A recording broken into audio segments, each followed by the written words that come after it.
Class 11 accounts का bank reconciliation statement का एक क्वेश्चन करेंगे। Prepare bank reconciliation statement from the following particulars on 31 जुलाई 2023। तो बीआरएस बनाया है 31 जुलाई 2023 को। Balance as per passbook is 50,000। अभी तक के क्वेश्चंस में हमें कैश बुक स्टार्टिंग पॉइंट दिया होता था, अभी पासबुक हमारा स्टार्टिंग पॉइंट है और हमें चलना है अकॉर्डिंग टू कैश बुक, क्योंकि हमें कैश बुक का बैलेंस निकालना है कि क्या होना चाहिए। तो क्वेश्चन वैसे ही करना है simply. Balance as per passbook credit. Credit क्या होता है? Favourable. As per cash book debit balance favourable होता है और as per passbook credit balance favourable होता है। इंट्रोडक्शन वाले वीडियो में मैंने क्लियर किया है कि क्यों। तो 50,000 का बैलेंस है, फेवरेबल है। अगर कुछ नहीं दिया तो फेवरेबल मान के चलो। 3 cheques for ₹6,000, this much and this much. ये 3 चेक थे। These were issued in the last week of July but were presented for payment to the bank in August 2023।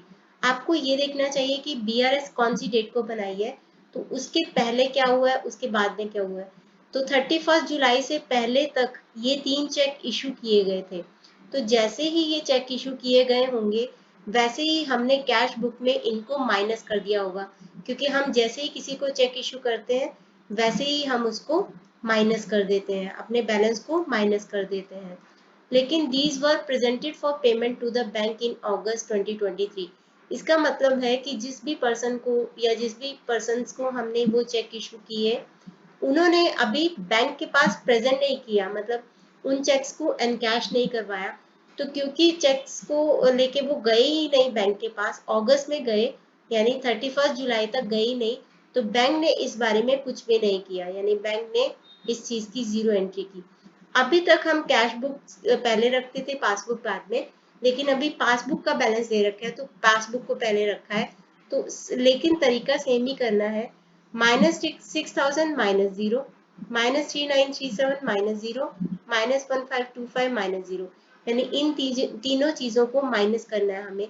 तो यहाँ पे दो हम हेडिंग्स बनाएंगे, ऐड वाली और माइनस वाली। तो माइनस वाले में ये तीनों अमाउंट हम दिखा देंगे। 6,000 को माइनस करेंगे, 3937 को माइनस करेंगे और हम माइनस करेंगे 1525 को। तीनों को हम माइनस करेंगे। लिखना क्या है यहाँ पे वो मैं बाद में बताती हूँ। आगे है 2 checks of ₹500 and 650 were sent to bank for collection were not entered in the passbook by 31st July 2023। ये 2 चेक हमें किसी डेटर से मिले होंगे, हमने उसको बैंक के पास भेज दिया कलेक्शन के लिए। जैसे ही हम चेक को बैंक के पास भेजते हैं या डिपॉजिट करते हैं वैसे ही हम अपने बैलेंस को बढ़ा देते हैं, वैसे ही हम अपने बैलेंस को बढ़ा देते हैं। तो हमने 500 और 650 से अपने बैलेंस को बढ़ा दिया होगा। लेकिन ये जो चेक थे अभी पासबुक में इनकी एंट्री नहीं हुई। 31 जुलाई यानी जिस डेट को बीआरएस बना था तब तक बैंक ने इसके बारे में कुछ नहीं किया। तो फिर से वही करेंगे, 500 -0, 650 -0, यानी कि 500 प्लस ही रहेगा, 650 प्लस ही रहेगा। तो इन दोनों अमाउंट को हम प्लस कर देंगे। इस वाली जो राइट हैंड साइड वाली चीज है उसमें से लेफ्ट हैंड वाली अमाउंट्स को माइनस करते जाना है, बस दैट्स इट। तो 500 को ऐड करेंगे और 650 को ऐड करेंगे। आगे है bank charge ₹460 for its commission. Bank ने 460 का कमीशन चार्ज किया है। तो जैसे ही बैंक कमीशन चार्ज करेगा वैसे ही हमारे अकाउंट में से 460 रुपीज काट लेगा। ऐसे ही allowed interest of 100 which were not mention in the bank column of cash book. पहले तो बैंक ने 460 का कमीशन हमसे चार्ज किया, लेकिन हमने इसके बारे में कुछ नहीं किया था। हमने बैंक कॉलम और कैश बुक में इसके बारे में कुछ नहीं किया था।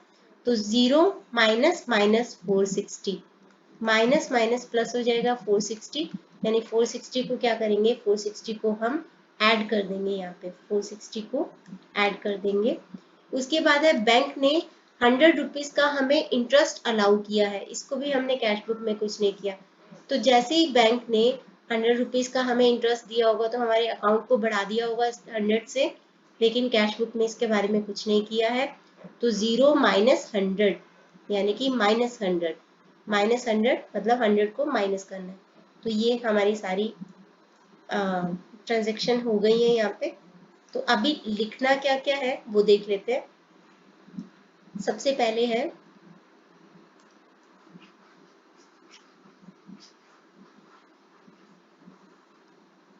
ओके, ये था 600039371525। ये 3 चेक थे, इशू किए गए थे but not presented for payment. तो इसके सामने लिखेंगे cheque issued but not presented for payment. तो इन तीनों के सामने लिखेंगे less cheques issued but not presented for payment. आप इन तीनों का टोटल करके एक साथ माइनस कर सकते हो, but not presented for payment. तो तीनों का यही रहेगा डिस्क्रिप्शन। उसके बाद है next, 2 checks of 500 and 650 sent to bank for collection but were not entered in the passbook। यानी हमने अपनी तरफ से डिपॉजिट कर दिए थे, कैश बुक में ऐड कर दिया था, लेकिन 31 जुलाई तक बैंक ने इसकी कोई एंट्री नहीं की। तो 500 और 650 के आगे लिखेंगे cheque deposited but not collected by bank. इन दोनों के सामने 500 और 650 के आगे cheque deposited but not credited by bank या but not collected by bank. Next है bank charge 460 for its commission. तो 460 क्या है, कमीशन चार्ज किया, तो लिख देंगे कमीशन चार्ज्ड बाय बैंक।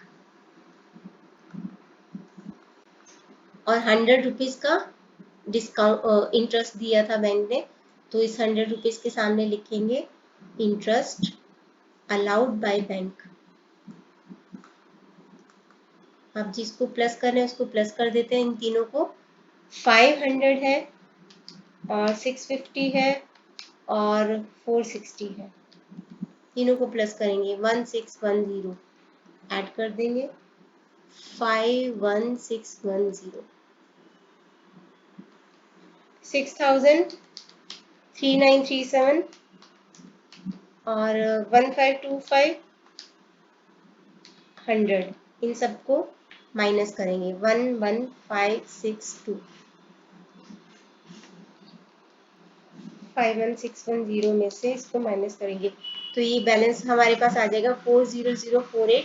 ये भी प्लस में आ रहा है, डबल अंडरलाइन करेंगे और इसके सामने यहाँ पे लिखेंगे कि balance as per cash book.